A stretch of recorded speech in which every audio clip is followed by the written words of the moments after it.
कानुन न्याय तथा संसदीय मामिला मन्त्री डाक्टर शिवमाया तुम्बा आम्फेलाई नेपालको संविधान दोस्रो संशोधन विधेयक 2077लाई प्रस्तुत गर्न अनुमति माग्ने प्रस्ताव प्रस्तुत गर्न अनुमति दिन्छु।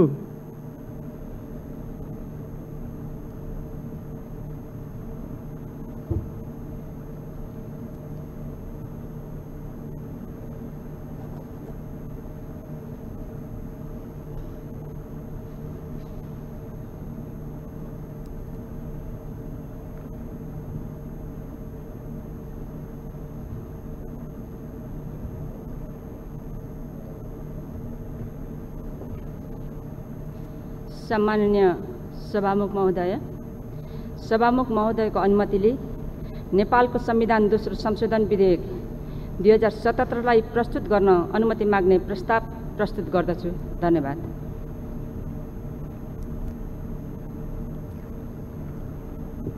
माननीय सदस्यहरू, नेपालको संविधान दोस्रो संशोधन विधेयक 2077लाई अनुमति माग्ने प्रस्तावमाथि प्रतिनिधि सभा नियमावली 2075 को नियम 104 बमोजिम विरोधको सूचना प्राप्त नभएकोले नेपालको संविधान दोस्रो संशोधन विधेयक 2077 प्रस्तुत गर्न बैठकको अनुमति प्राप्त भएको घोषणा गर्दछु।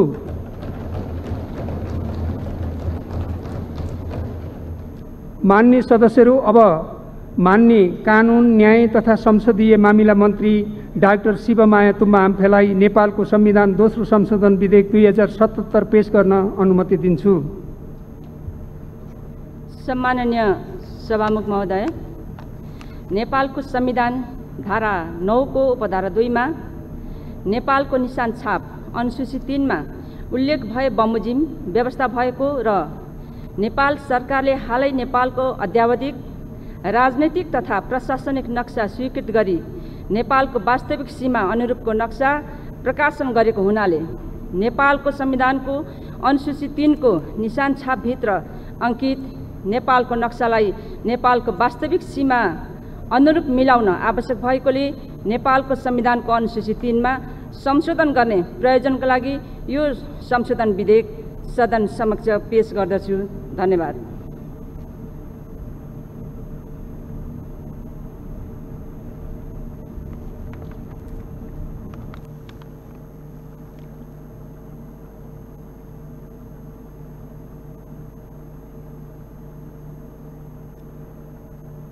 माननीय सदस्यहरू, अब माननीय अर्थमन्त्री डाक्टर युवराज खतिवड़ालाई आर्थिक देशमा अहिले लकडाउनको अवधिमा कोरोनाबाट ज्यान गुमाउनु परेका हाम्रा नागरिक भन्दा 10औं गुना बढी आत्महत्या गरेर जीवन समाप्त गरेको स्थितिको कारणले गर्दा यो पीडामा संघीय सरकारले ध्यान दिनुपर्ने एउटा स्थिति छ भने अर्कोतर्फ स्थानीय तहहरूमा क्वारेन्टाइन व्यवस्थापनको पीडाको कारणले गर्दा स्थानीय तहहरूलाई संघीय सरकारले क्वारेन्टाइन व्यवस्थाको निम्ति थप आर्थिक सहयोग उपलब्ध गराउनु पर्ने आवश्यकता मैले महसुस गरेको छु। धन्यवाद।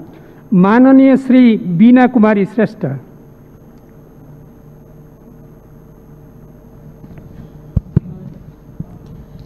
सम्मान्य सभामुख महोदय, राष्ट्रियताको सवालमा पक्ष विपक्ष हुँदैन भन्ने कुरा पुष्टि गर्दै सरकारले अगाडि बढाएको लिम्पियातुरा लिपुलेख कालापानी समेटिएको भूभाग भएको नेपालको नक्सा सहितको निशान छाप फेर्ने संविधान संशोधनको पक्षमा निर्णय गरे।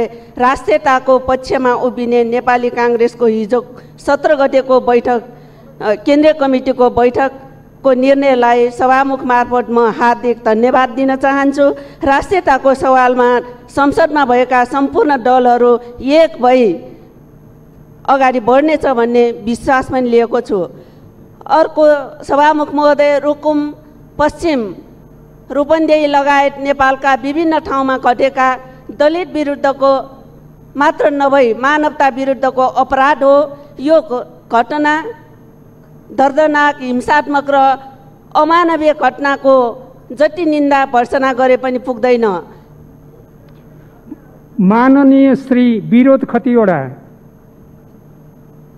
माननीय सभामुखज्यू, यो राष्ट्रिय एकता प्रदर्शन भएकोमा खास गरेर कालापानीको पक्षमा म पनि खुसी व्यक्त गर्न चाहन्छु। तर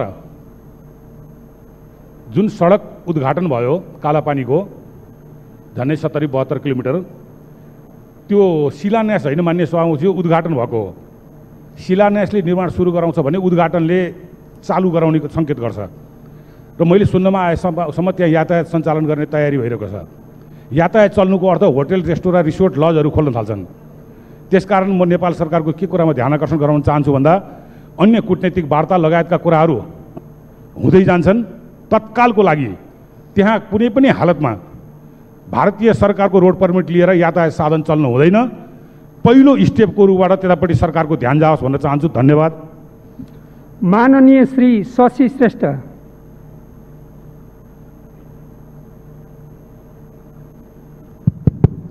सम्मान्य सभामुख महोदय, बन्दाबन्दी भएको आज 69 दिन भएको छ।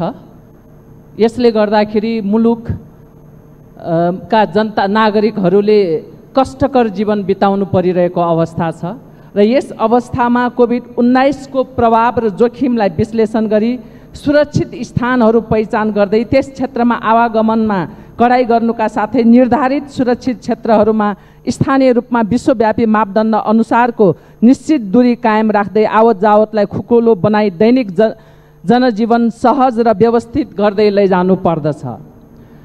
अर्को कुरो, यस महामारीका कारण अर्थतन्त्रमा परेको नकारात्मक प्रभावबाट आत्मनिर्भर अर्थतन्त्र विकासका लागि महत्त्वपूर्ण अवसरका रूपमा लिए आन्तरिक उत्पादन प्रणाली सुदृढ गर्ने लक्ष्य पूरा गर्न हाल विद्यमान रहेको कृषिजन्य उपभोग्य वस्तुहरूको आयात प्रतिस्थापन गर्दै बिचौलिया समस्या अन्त्य गर्नुपर्दछ। र माननीय श्री शान्ता चौधरी। सम्माननीय सभामुख महोदय, रुकुमको घटना निकै कहाली लाग्दो दर्दनाक घटना हो। प्रेम गर्नु र त्यसलाई विवाहमा परिणत गर्नु अपराध होइन। प्रेम जातको प्रश्न उठ्दैन, प्रेममा जातको प्रश्न उठ्दैन। जातीय रूपमा कसैलाई ठुलो र कसैलाई सानो ठान्नु सामन्तवादको पाखण्डी मान्यता स्वीकार्न सकिन्न। प्रेमकै कारण मृत्युकै अवस्थामा पुर्याउनु खेदजनक छ। जातीय प्रश्न उठाउनु झनै निन्दनीय छ। विवाह प्रकृतिको नियम हो। हामीले हाम्रो समाजमा रहेका कलिला किशोर र किशोरीहरूलाई विवाह गर्ने उमेर र प्रेमको सवाल सचेतना जगाउन जरुरी छ। शारीरिक विकास पनि नहुँदै र जीवन के हो भन्ने समेत नचिन्दै विवाहको बारेमा गरिने निर्णयले धेरै दुर्घटनाहरू भएका छन्। त्यसैले पाठ्यक्रममा नै यो विषय राख्न जरुरी छ। सभामुख महोदय, अन्त्यमा फेरि पनि जोड दिएर भन्न चाहन्छु, रुकुमको घटना अपराधजन्य छ। दोषीलाई कारबाही होस्। धन्यवाद। माननीय श्री शान्तिमाया तामाङ पाखरिन। सभामुख महोदय, कालापानी लिपुलेक लिम्पियाधुरा समेटेर जुन साबिकको नक्सा ल्याएर निशान छाप सम्बन्धी हाम्रो संविधान संशोधन गरेर ल्याएको कुरामा भर्खरै नेपाली काङ्ग्रेसले त्यसलाई समर्थन गर्दै हिजो मात्र जुन पार्टीको निर्णय गर्यो, म यसको लागि उहाँहरूलाई हार्दिक धन्यवाद दिन चाहन्छु। साथै सभामुख महोदय, जुन जातीयताका कारणले गर्दा रुकुममा घटेको घटना अत्यन्त अमानवीय र बर्बरतापूर्ण छ र यसको दोषी उप चाहिँ कडाभन्दा कडा कारबाही होस् भनी म माग गर्न चाहन्छु। धन्यवाद।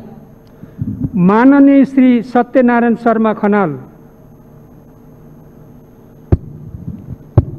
सम्माननीय सभामुख महोदय, कोरोनाले पुरै विश्वलाई ढाकिसक्दा पनि हामी कहाँ आवश्यक स्वास्थ्य सामग्रीहरूको अझै व्यवस्था हुन सकेको छैन। जब हजारौँ भोका नेपालीहरूको हुल सीमामा आइपुग्यो, सरकार आत्तिएर उनको चेकअप पनि नगरी तुरुन्तै दुर्गम गाउँहरूमा पठाउन थाल्दैछ, जहाँ न हस्पिटल, न औषधि, न स्वास्थ्यकर्मी, न आवश्यक क्वारेन्टाइनको व्यवस्था छ। खेतीको समय सुरु भएको छ, मल बिउ र औषधिको व्यवस्था छैन। डरलाग्दो सलहको हुल छिमेकमा आइपुगेर यतै हेर्दैछ। यस्तो बेलामा सरकार भने मिठो मादलको धुनमा मस्त छ। जनताहरू कोरोना या भोकमरीको कुन महामारीले बग्नुपर्ने हो थाहा छैन। धन्यवाद। माननीय श्री सत्य पहाडी। सम्माननीय सभामुखज्यू, यही ज्येष्ठ 10 गते पश्चिम रुकुमको सोतीमा घटेको घटना आधुनिक समाजको मानवीय मूल्यलाई समेत चुनौती दिने खालको छ। म यसको निन्दा गर्दछु। उक्त घटनामा ज्यान गुमाउने भेरी नपा जाजरकोटका 4 जना नवराज विक, गणेश बुढा, लोकेन्द्र सुनार, सञ्जीव विक र चौरजानी नपाका रुकुमका टिकाराम सुनार सहित 5 जनाको शव भेरी नदीको विभिन्न स्थानमा फेला परेको छ भने 1 जना अझै हराइरहेको अवस्था छ। मृतकहरूप्रति हार्दिक श्रद्धाञ्जली र शोक सन्तप्त परिवारजन सबैमा गहिरो संवेदना प्रकट गर्दछु। हराइरहेका 1 जना गोविन्द साईको खोजी कार्यलाई तीव्र बनाउन र दोषीलाई कडा कारबाही गर्न माग गर्दछु। पीडित परिवारहरूलाई आफूले न्याय पाउने कुरामा आश्वस्त हुने गरी अनुसन्धान प्रक्रियालाई प्रभावकारी बनाउन तत्काल राहतको प्रबन्ध गर्नको लागि सभामुखज्यू मार्फत सरकारसँग जोरदार माग गर्न चाहन्छु। धन्यवाद। माननीय श्री सरिता कुमारी गिरी। सम्माननीय सभामुख महोदय, कोभिड-19 को महामारीले संसार आक्रान्त बनेको बेला नेपाल सरकारका स्वास्थ्य मन्त्रालयले जसरी धैर्यतापूर्वक काम गरिरहेको छ म धन्यवाद दिन चाहन्छु। हाल सप्तरीमा PCR टेस्टको लागि मेसिन गए पनि कार्यान्वयन हुन सकेको छैन। सभामुख महोदय, सप्तरीबाट स्वाब सङ्कलन गरी जनकपुर र धरान पठाउँदै गरेको बेला स्वाब लिन आनाकानी गरेको यी दुईटै अस्पताललाई कसरी सप्तरीको स्वाब सङ्कलनमा सहयोग गरोस् र टेस्ट गर्न सहयोग गरोस् भने म मन्त्रीजीको ध्यान आकर्षण गराउन चाहन्छु। त्यसकारण सप्तरीको हिसाब परीक्षणको मेसिन अविलम्ब व्यवस्थापन होस् भन्नेतर्फ पनि सरकारको ध्यान आकर्षण गराउन चाहन्छु। सभामुख महोदय, नेपाल सरकारले हाल लिपियाधुरा, लिपु, लेग्रा, कालापानीलाई समेटेर जुन नक्सा सार्वजनिक गरेको छ त्यसका लागि पनि म सरकारलाई धन्यवाद दिँदै स्थलगत रूपमा नक्सा छुट्याई र पिलर राखी तारबार पनि लगाइयोस् भन्नेतर्फ म जोरदार माग गर्न चाहन्छु। धन्यवाद। आरा खानम।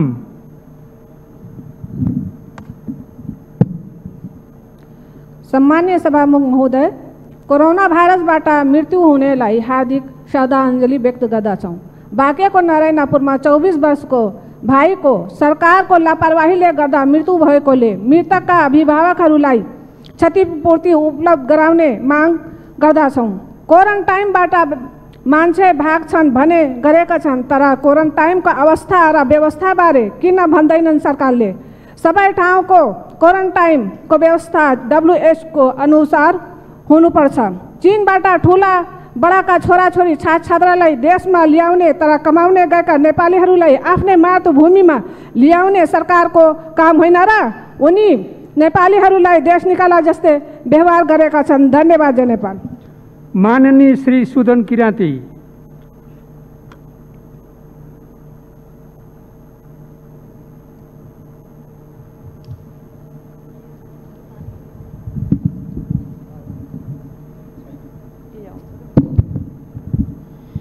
सभामुख महोदय, वर्तमान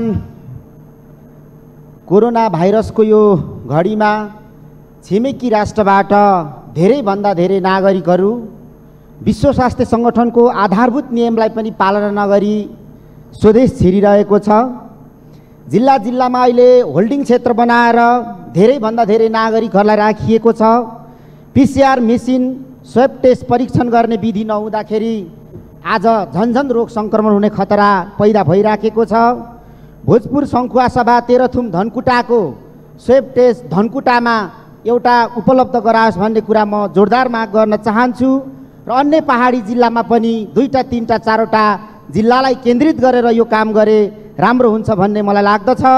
स्वास्थ्य सामग्री तत्काल उपलब्ध गराउनु पर्यो। हल्ला बढी काम कम भएको छ। कोरोनाले आफ्नो रणनीति नबदलेको खण्डमा यस्तै खालको हाम्रो व्यवस्थापन हो भने ज्यामितीय गतिले कोरोनाले आफ्नो रूप लिनेछ। धन्यवाद। माननीय श्री सुरेन्द्र कुमार कार्की।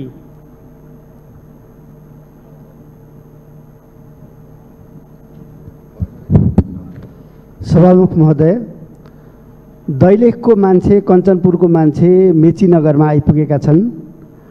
अब यो दैलेख र मेचीनगरलाई नेपालको एक जिल्लाबाट अर्को जिल्लालाई, किनभने अहिले अलिकति क्षेत्रीयता स्थानीयता पनि मौलाउँदै गएको छ, यो स्थितिमा त्यस्ता अलग अलग ठाउँहरूलाई संयोजित गर्ने एउटा संयन्त्र चाहिँ बनाउनको निम्ति सरकारलाई सभामुखबाट आदेश हुनु पर्यो। त्यसरी संयोजन गरेपछि मात्रै ल्याउन सकिएला राम्रो गरी। र दोस्रो महत्त्वपूर्ण कुरा के भने अलैँची यसभन्दा अगाडि 1,30,000 35,000 रुपियाँ किलो थियो, अहिले चाहिँ 20-21,000 रुपियाँ किलोमा झरेको छ। र भारतले हाम्रो अदुवा, चियापत्ती अनि अलैँचीहरू लिइरहेको छैन। यो स्थितिमा तेस्रो मुलुकमा ती चिजहरू बेचेर हाम्रो किसानहरूलाई लाभान्वित हुनको निम्ति सरकारलाई निर्देशन दिनु पर्यो। धन्यवाद। माननीय श्री सुरेश चन्द्र दास। सम्मानीय सभामुख महोदय, सिराहा जिल्ला नेपाल भारत सीमामा अवस्थित छ। सिराहा जिल्लाको सीमा नाका, मरर भन्सार, खटोका, लौकाहा, ठाडीमा हजारौँ नेपाली त्यहाँ बसिराखेका छन्। त्यहाँ भाइरस जाँच्ने कुनै सामग्री नभएको कारणले त्यहाँ नेपाली नागरिकहरू 15 दिनदेखि बसिराखेका छ। यसकारण तत्काल सिराहा जिल्लाको लागि सामग्री, स्वास्थ्य जाँच गर्ने सामग्री, VTM, EPE र RDT स्वास्थ्य मन्त्रालयले तुरन्त हटाओस्, यो मेरो माग छ। र अर्को कुरा, यो सिमेन्टको भाउ लकडाउन भन्दा पहिला 720 थियो मारुति सिमेन्टको। अहिले लकडाउन पछि यही लकडाउनको बेला माननीय श्री सूर्य प्रसाद पाठक। सम्माननीय सभामुख महोदय, यही जेठ 10 गते पश्चिम रुकुमको सोटीमा भएको सामूहिक हत्याको घटनाको निन्दा गर्न चाहन्छु, दुःख व्यक्त गर्दछु। यस घटनाले सिङ्गो नेपाली समाजलाई लज्जित तुल्याएको छ। मृतकप्रति भावपूर्ण श्रद्धाञ्जली व्यक्त गर्दछु। शोकाकुल परिवारप्रति गहिरो समवेदना प्रकट गर्दै घटनाका दोषी उप कडाभन्दा कडा कानुनी कारबाहीको माग गर्दछु। सभामुख महोदय, विक्रमसम्म 2046 सालको परिवर्तन पछाडि खास गरिकन INJ को प्रभावले हामीले यस्ता अन्तर्राष्ट्रिय कानुनको पक्षधर बन्यौँ जसले गर्दाखेरि हामीलाई केही कानुनले हामीलाई निकै अप्ठ्यारो पारेको महसुस भएको छ। जब समाजमा एउटा अबोध बालिकामाथि बलात्कार हुन्छ, समाजले हामीलाई प्रश्न सोध्छ, मान्यज्यू मृदण्ड कानुन चाहिन्छ कि चाहिँदैन। जब हामी भ्रष्टाचारीहरूलाई कारबाही गर्ने कुरा उठाउँछौँ, भ्रष्टाचारका मुद्दाहरू दायर हुन्छन्, हामीलाई समाजले प्रश्न सोध्ने गर्छ, मान्यज्यू अब मृदण्ड कानुन चाहिँदैन र? जब यस्ता सामूहिक हत्याहरू हुने गर्छन्, त्यो पनि जातका आधारमा, क्षेत्रका आधारमा, लिङ्गका आधारमा मानिसहरूमाथि अपमान हुने गर्छ, सामूहिक हत्याहरू हुने गर्छन्, मानिसहरू हामीलाई प्रश्न सोध्ने गर्नुहुन्छ, अब मृदण्ड कानुन बनाउने कुराप्रति ढिलाइ भएन र? यदि लोकतन्त्र मृदण्डको कानुनसँगै जाँदैन भन्ने कसैले विश्वास गर्नुहुन्छ भने हामी बहस गर्न तयार छौँ। माननीय श्री स्मृति नारायण चौधरी।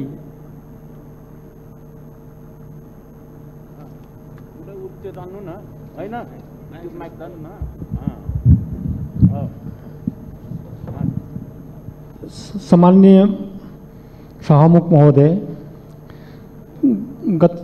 14 गते बिहानै नेपाल सीमा जटसीमा भारतबाट केही मानिसहरू प्रवेश गर्यो। केही छिनमै एउटा मान्छे कराउन थाल्यो, मलाई अस्पताल लगाऊ, मलाई अस्पताल लगाऊ। केही समयमा त्यसको मृत्यु भयो। बाटोको छेउमै त्यसको लास राखेको थियो। हकीकत गर्दा त्यो मान्छे शहीद नगरपालिका वार्ड नम्बर 4 कोटपुरको हो। त्यसको नाम वीरेन्द्र गुरमैता, वर्ष 30 को थियो। लास केही घण्टा बाटोकै छेउमै राखेको थियो। भारतबाट आउने यात्रुहरू केही दिन छिनमै 400-500 मान्छे जम्मा भयो। ती मान्छेहरू जुलुसमा परिणत भए, नारा लगाउँदै सशस्त्रको पोस्ट। माननीय श्री हरिराज अधिकारी।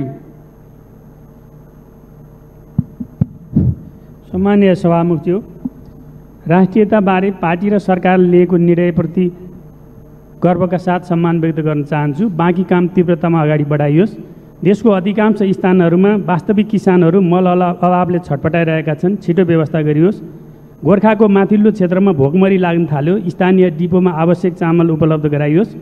कोरोना अवधिको सबै खाले ऋणहरूको ब्याज मिलाएर किस्ता पर सार्ने व्यवस्था गरियोस्। द्वन्द्व विस्थापित शिक्षक व्यवस्थापन जाँचबुझ आयोगले को सिफारिस गरे अनुसार ती शिक्षकहरूबारे निर्णय गरियोस्। गणतन्त्र प्राप्तिको निम्ति लडेका शहीदहरूको परिवारलाई परिचय पत्र दियोस्। बुढी गण्डकीको जलविद्युत आयोजनाको विस्थापितहरूलाई घर गोठको बारेमा रासकट्टी नगर्ने व्यवस्था गरियोस्। धन्यवाद। बहादुर तामाङ।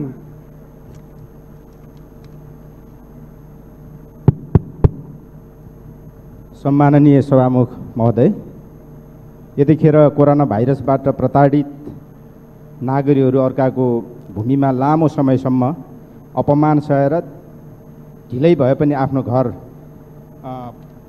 फर्किरहेका छन्। यो क्रम दिनदिनै बढ्दो स्थितिमा छ। घर फर्केका ती नागरिकहरू सुरक्षित र गुणस्तरीय क्वारेन्टाइनको अभावमा फेरि असुरक्षित महसुस गर्न थालेका छन्।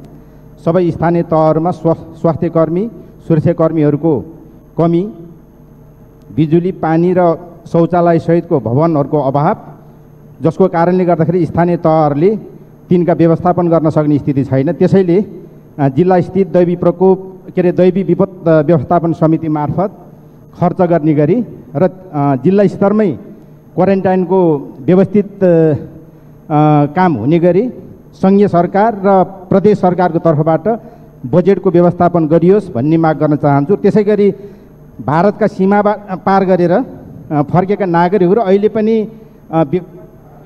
माननीय श्री हिरा गुरुङ।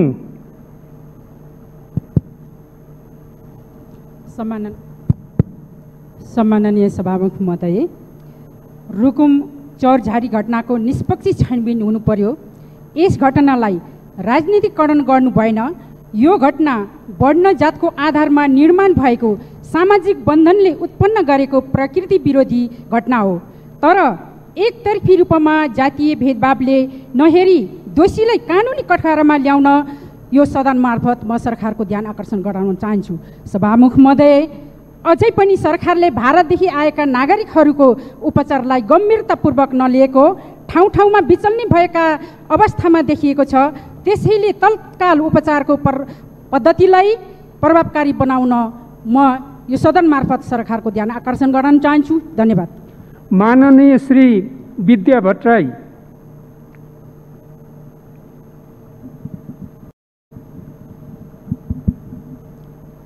सम्माननीय सभामुख महोदय, बन्दाबन्दीको अवधिमा 56 जना सुत्केरी महिलाहरूको मृत्यु भयो र 60,000 भन्दा बढी गर्भवती महिलाहरू स्वास्थ्य सेवाबाट वञ्चित छन् भन्ने खबरहरू आइरहेको पढिरहेको हामीसँग आइरहेको छ र यसले स्वास्थ्य सेवाबाट महिलाहरूलाई वञ्चित गरिरहेको छ। त्यसै गरी असुरक्षित गर्भपतनका कारण रक्तस्राव भई महिलाहरूको मृत्यु भइरहेको छ। आधारभूत स्वास्थ्य सेवा र प्रजनन स्वास्थ्य सेवा, महिलाहरूको प्रजनन स्वास्थ्य सेवालाई मानव अधिकारको रूपमा स्वीकार संविधानले गरेको छ, मौलिक हकको रूपमा परिभाषित गरेको छ।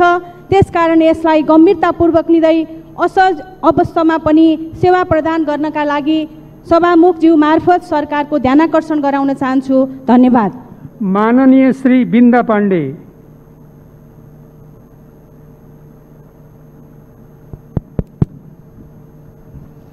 सम्माननीय सभामुख महोदय, राष्ट्रियताको पक्षमा प्रतिपक्षमा रहेका दलहरूको सकारात्मक निर्णयको लागि धन्यवाद व्यक्त गर्न चाहन्छु। लकडाउन सुरु भएपछि अस्पतालमा सुत्केरी हुने महिलाको सङ्ख्या 10% भन्दा कम भएको छ। बालिकाहरूमाथिको हिंसा एकदम बढेको छ। पौषमा 1 जना सुत्केरी महिलाको मृत्यु भएकोमा चैत महिनामा आउँदा 53 जना पुगेको छ। क्वारेन्टिनमा रहेका महिला समेत अस्पताल जान नपाई क्वारेन्टाइनमा बच्चा जन्माउनु परेको स्थिति छ। यसरी लैङ्गिक हिंसा डरलाग्दो गरी बढेको अवस्थामा महिला विरुद्ध हिंसाको विषयलाई अत्यावश्यक सेवामा समावेश गरी सोही अनुसार काम कारबाही गर्ने प्रबन्ध मिलाउनको लागि सरकारसँग आग्रह गर्दछु। धन्यवाद। माननीय श्री विमला विश्वकर्मा। सम्माननीय सभामुख महोदय, फेरि पनि रुकुम पश्चिमको अन्तर्जातीय प्रेम विवाहको हत्याकाण्डको विषयमा सरकारको ध्यानाकर्षण गराउन चाहन्छु। उक्त घटनामा नवराज विकट टिकाराम सुनार लगायत 6 जनालाई कुटपिट गरी हत्यापछि ठुलो भेरीमा फालिएको कुरा सत्य हो भनी मानव अधिकार आयोगले समेत प्रतिवेदन बनाइसकेको अवस्थामा विभिन्न मिडियाहरूले घटनालाई अतिरञ्जित गरी आफै न्यायाधीश भए जतिकै भएर प्रस्तुत भइरहेका छन्। यस्ता भ्रामक समाचार सम्प्रेषण गर्नेलाई कडा कारबाही गरियोस्। साथै रुकुम घटना सामूहिक नरसंहारको घटना भएको हुँदा आज पुरा देशका जनता आक्रोशित छन्। 60 लाख दलित सरकारको सम्बोधनको पर्खाइमा छन् तसर्थ यथाशीघ्र संसदीय छानबिन समिति बनाई सत्य तथ्य छानबिन गरी अपराधीलाई हदैसम्मको कारबाही गरियोस् र नागरिक सुरक्षा र कानुनी राज्यको प्रत्याभूति हुने गरी सरकारबाट सम्बोधन होस् भन्ने माग गर्न चाहन्छु। धन्यवाद। माननीय श्री सुजाता परियार।